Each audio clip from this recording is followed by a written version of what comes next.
Gildan Audio presents an unabridged recording of A Serial Killer in Nazi Berlin, the chilling true story of the S-Bahn murderer, by Scott Andrew Selby, narrated by Don Hagen.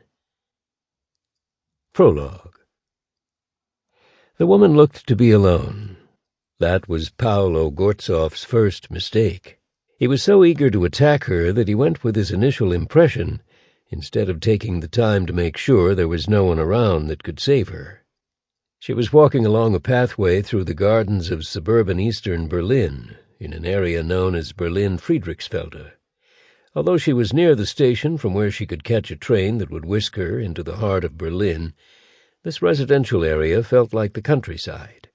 She'd walked this path between residence allotments many times, through the lush gardens with their cherry trees, chestnut trees, apple trees, carrots, onions, potatoes, hedges, and assorted bushes and grasses.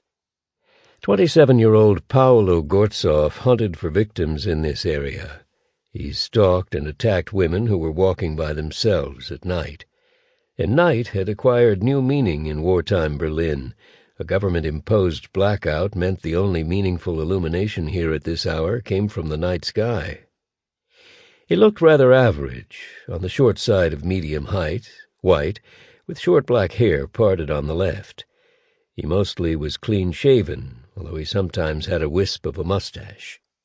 His eyes were a bit beady, his lips thin, his hair thinning, and his ears stuck out, but his only truly noticeable feature was his nose. The left nostril looked normal, but the right nostril was oversized, the result of a broken nose he'd suffered in his youth that had not been properly set.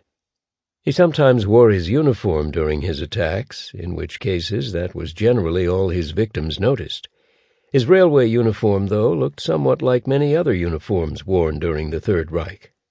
In the dark, and with the suddenness of his attacks, it could be hard to observe the details that would reveal exactly what kind of uniform he was wearing.